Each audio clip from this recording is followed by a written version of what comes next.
back to my channel, or should I be welcoming myself back to my channel? To be honest, I know it's been like 2 weeks since I've uploaded a video, and shout out to those of you that send me messages. I really appreciate, or just left comments asking what's up, why isn't there any video, things like that help me stay on check. But honestly guys, I've been feeling so exhausted and not quite in the mood to film, so this is gonna be a live update. So yeah, stay tuned, make sure you watch the end of the video, and if you enjoy what you watch, please make sure you like, share and subscribe. Okay, so let's get into it.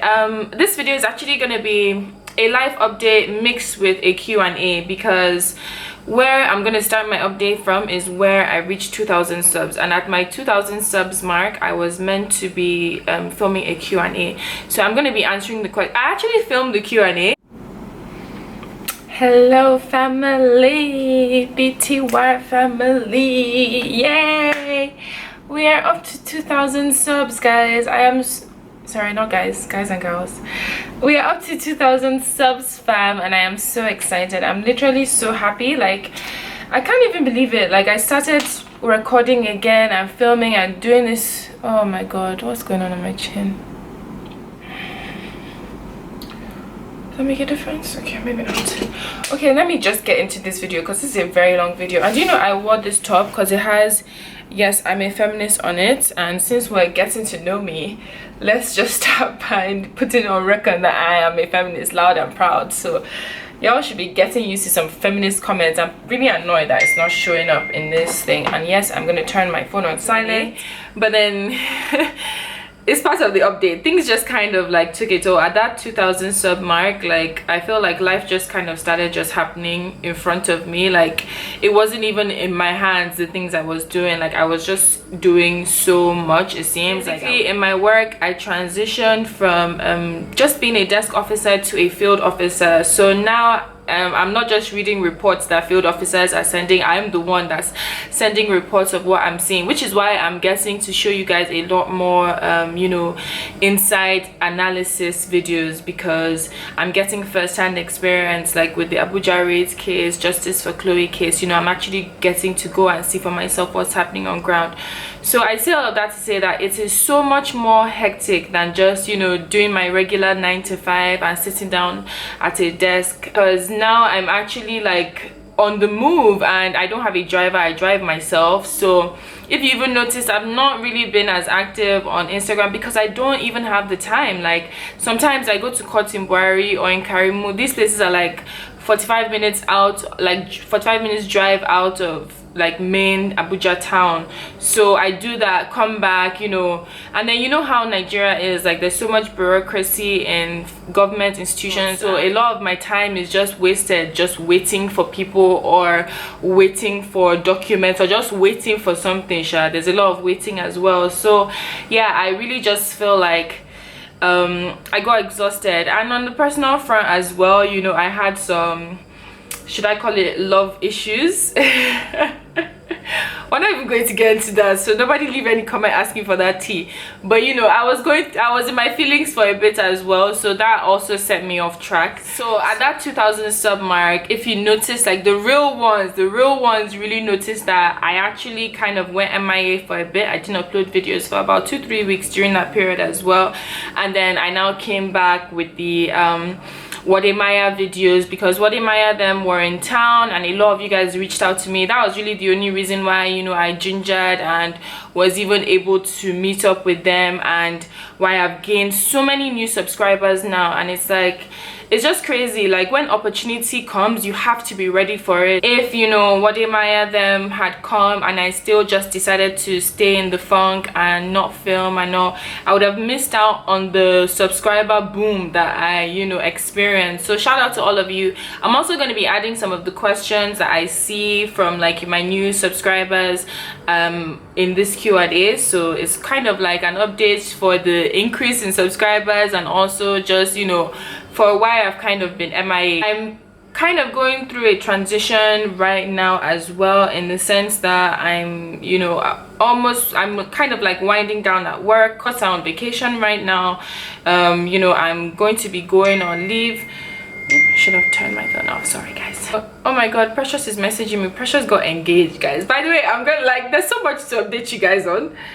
Okay, she said she'll call me later, but Precious got engaged. I can't even believe it. Anyways, we'll get into this part of this, you know, Q&A. But yeah, let's get into it. Question number 1, how old am I? My first video was posted on my 25th birthday, guys, and it's not yet been up to a year. So yes, I'm still 25. I'm turning 26 this year, November 13th. So please make sure you set your calendar. So yeah, because it will be our 1 year anniversary back, guys. Yay! But yeah, I'm 25. How many siblings do you have? I have 3 siblings, 2 elder brothers, 1 older sister. I'm the last of 4 children. What is my relationship with my parents and my siblings? My parents and my siblings and I have a really great relationship. We're very close. We all live in different places. My sister lives in Lagos. I live in Abuja. My brothers are in PH with my parents. So you don't get to see a lot of us together all the time. And obviously they don't want to be on YouTube as well that much. So I don't get to film them. You don't get to see them that much, essentially. But I do have a video all about my dad's birthday in June, so stay tuned for that. You'll get to see some family action. So yeah, my parents and my siblings were all close and all. Am I married? No, very much single. Am I a lesbian / LGBTQ? this question, when I saw it, I was like, what does this mean? Like, am I married on one end? Am I a lesbian on one end?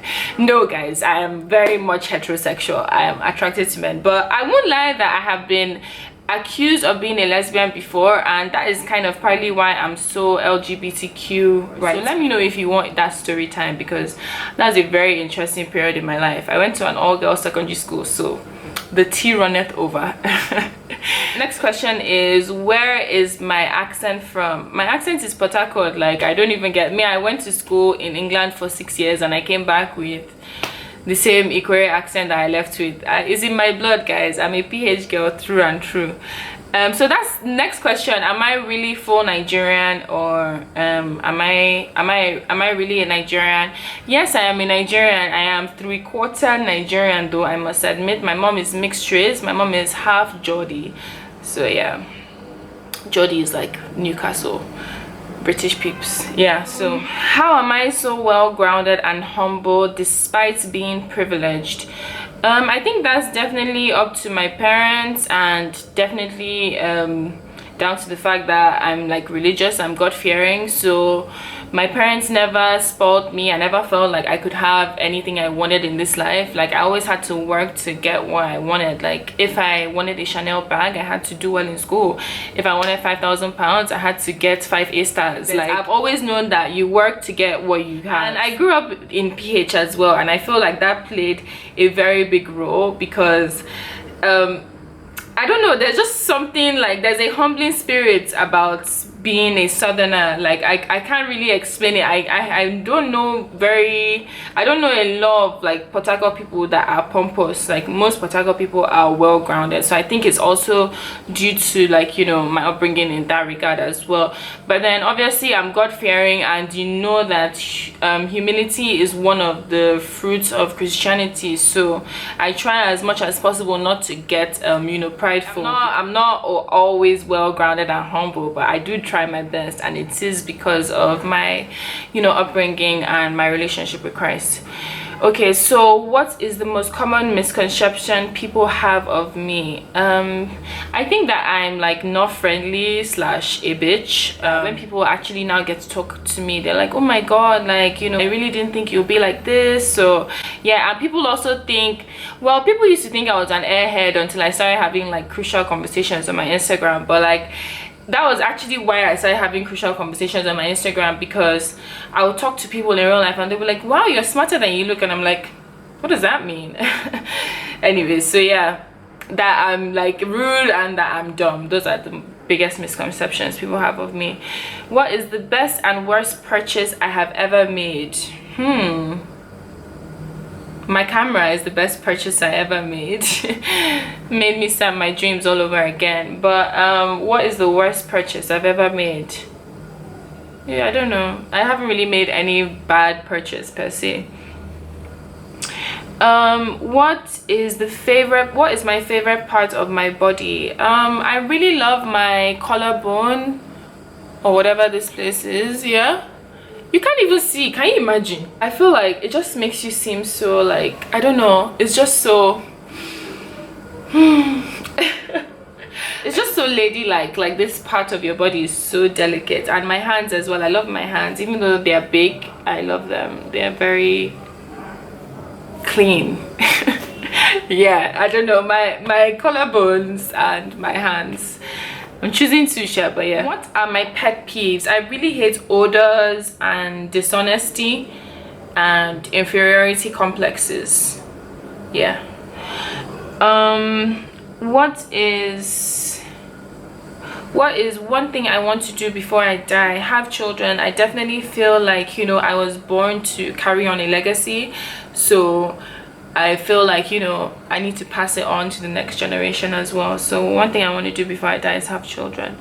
What is the fastest thing I can make in terms of food? Indomie.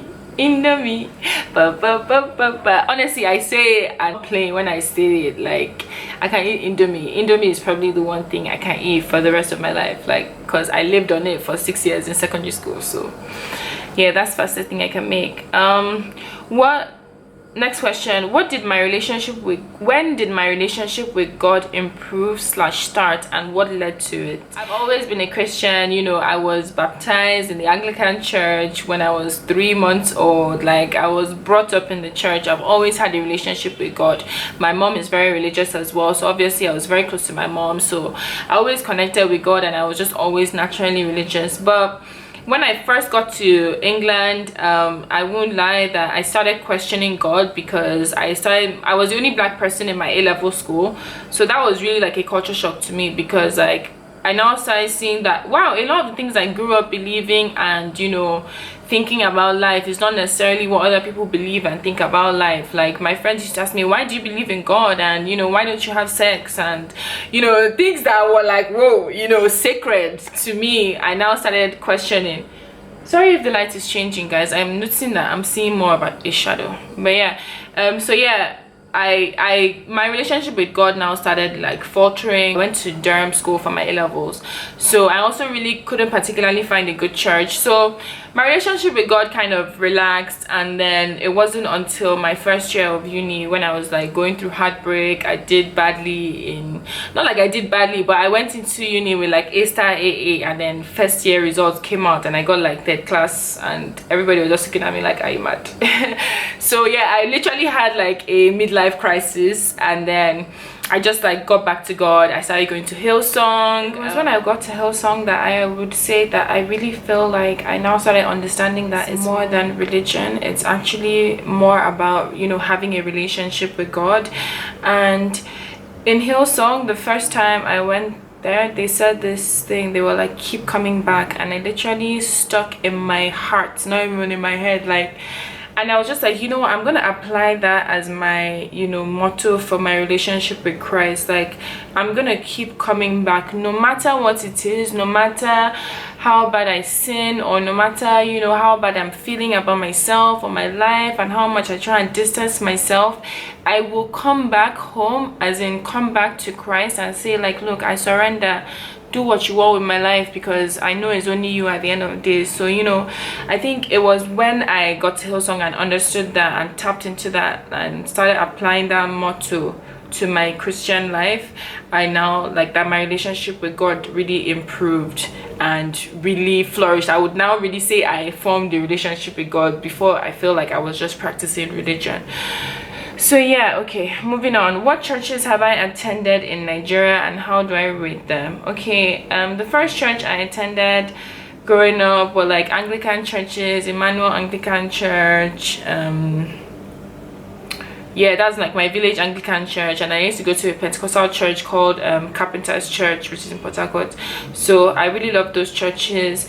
And then when I left and came back, I now started going to, my mom started going to King's Assembly, so I now started going there with her.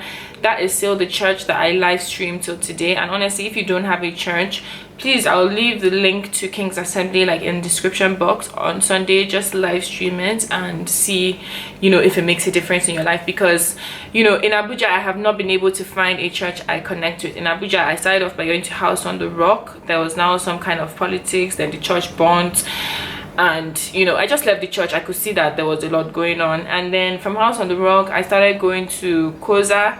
Koza was an experience. As I said, the word was really amazing, but then I don't know what it is that just, you know, drove me out of the church. And I didn't like the whole, you know, money culture in the church. Like, they'll be telling you to come and sow a seed of $1,000, and it's like, Jesus, is this where we're starting from in this church?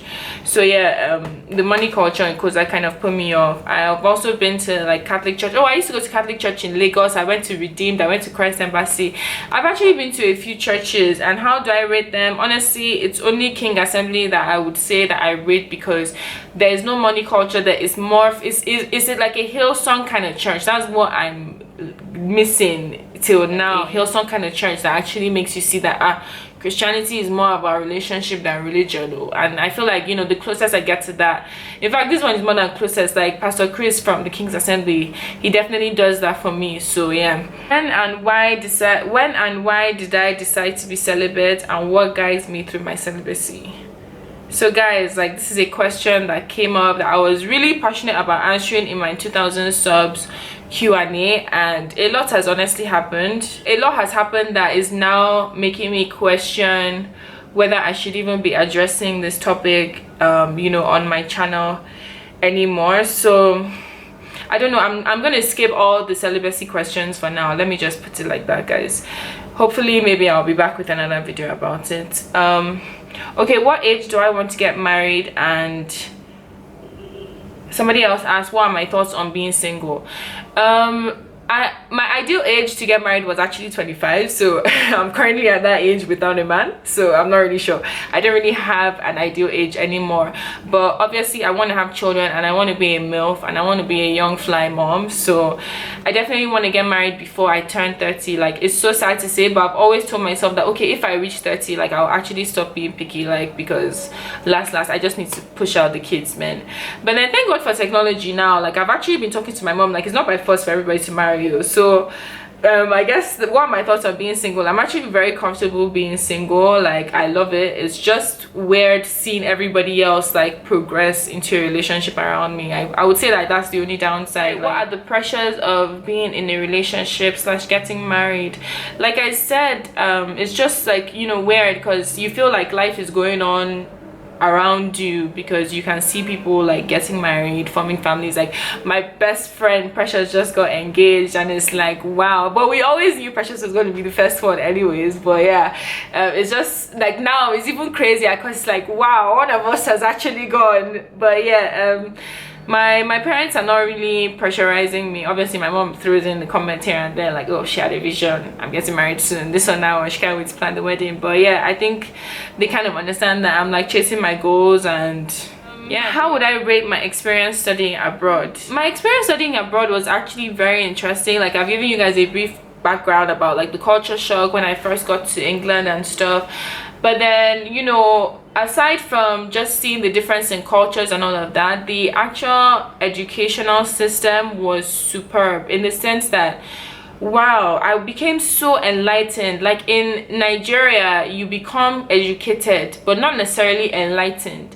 Like, because during when I was studying for exams in secondary school, like, I would just, you know, cram my notes and give the teacher what he asked for me verbatim. But in England, like, if you even write down your notes word for word, they're going to be asking you, like, don't you have any thoughts? Like, don't you think anything about this thing? Like, you learn how to think for yourself, basically, is what I'm saying. You learn how to question things as well.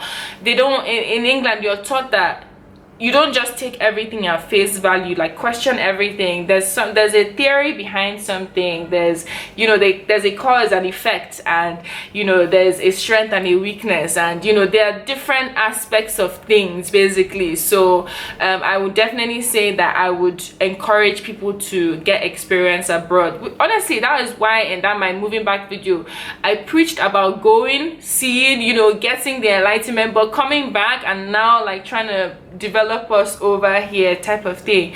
So yeah, I rate my experience studying abroad very highly, and I would encourage it. How was law school, and why did I choose to work in an NGO?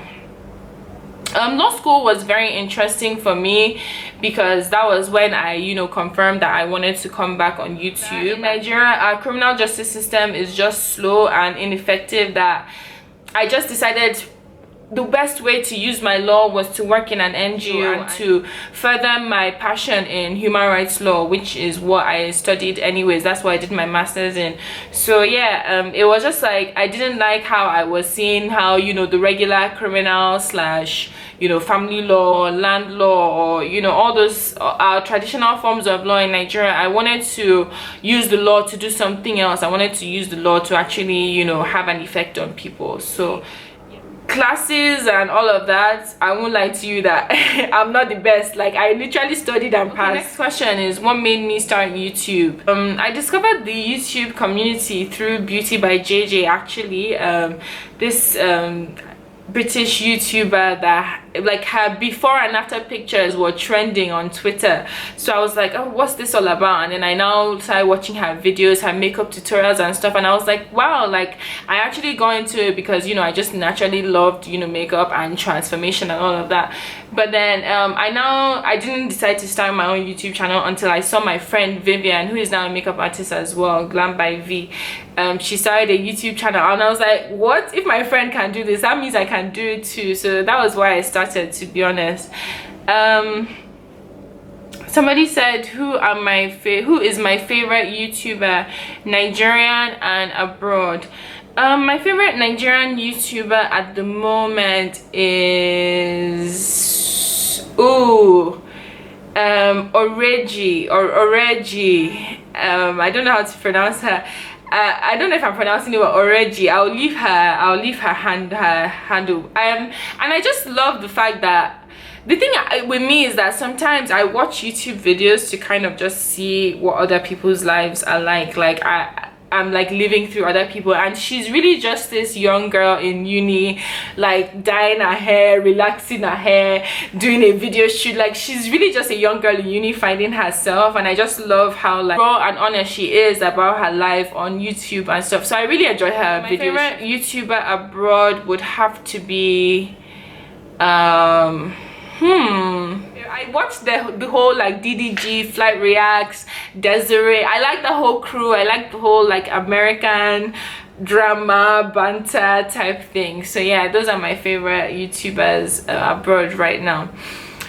Where do I want my channel to be by the end of 2019? Somebody else asked, 2 years from now.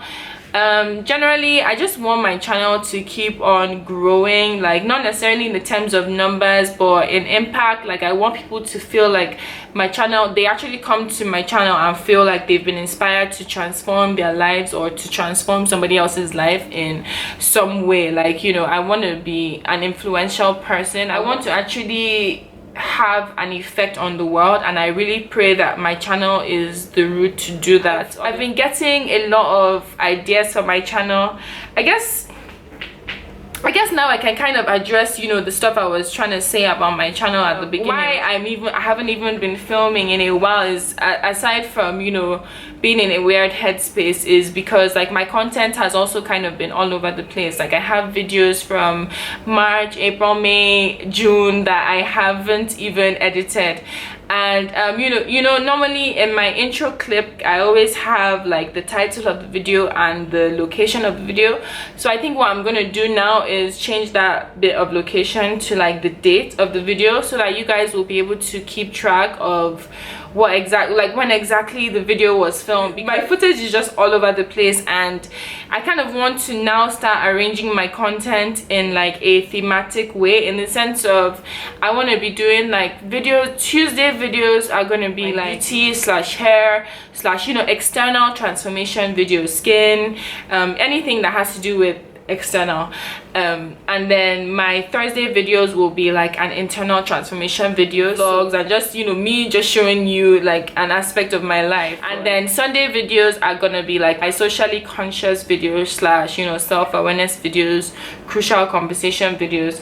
I even wanted to address that because I don't get monetized on my like crucial conversations videos, because I'm always discussing very sensitive topics like rape and, you know, abuse and violence. So yeah, I've been wondering what to do about that. I've been wondering if I could like open a Patreon account for those types of videos, for people who want to see, you know, those types of videos, to just subscribe to that content. Because there's even something I'm also thinking of doing that I'm going to come back at you guys with, but let me know what you guys think about that. Like, should I create a Patreon account and then move my socially conscious videos to that account so that I can keep my YouTube kind of light-hearted? I know I had said that I don't necessarily think of my growth on YouTube in terms of numbers, but I'm about to hit the 5,000 sub mark, guys.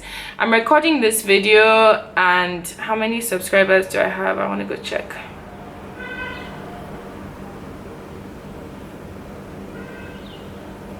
So as I'm recording this video, I have 4,972 subscribers. So I am hoping that by the time I get to London, I'm coming to London in August, I'm hoping that by the time I get to London, I will have reached 5,000 subscribers. And I would love to take 5 of my subscribers, my London-based subscribers, out for lunch. Please, if you would love to be part of the 5, can you leave a comment letting me know? This was actually a question that somebody asked me, but I'm gonna ask it as, you know, the giveaway question. But leave a comment telling me 5 things that you would change if you were president of Nigeria. And yeah, so hopefully we can discuss and deliberate when we have lunch in London and all. So yeah, thank you guys, thank you so much for watching to the end of the video. If you got to the end, please like, please share, please subscribe, and yeah, join the family. And thank you guys for all your continuous support and for understanding whenever I go on breaks, and especially for the ones that check in. Like, honestly, it means the world to know that there are people that actually are bothered about me, gets like so yeah, I love you guys, and hopefully I don't really know how my videos are going to come out, but just, you know, remember what I said, check the dates. I will try, and my plan is actually to just start rolling out the footage, my old footage, and I'll just be indicating by the dates. And then hopefully by the time I'm in London, I'm now up to date, so I can be posting, you know, as it's happening. Let me know what you guys think about this video though. I know I asked a lot of questions and I feel like I'm rambling, so bye guys, love you. I'm walking my talk been different. My style and my thoughts been different.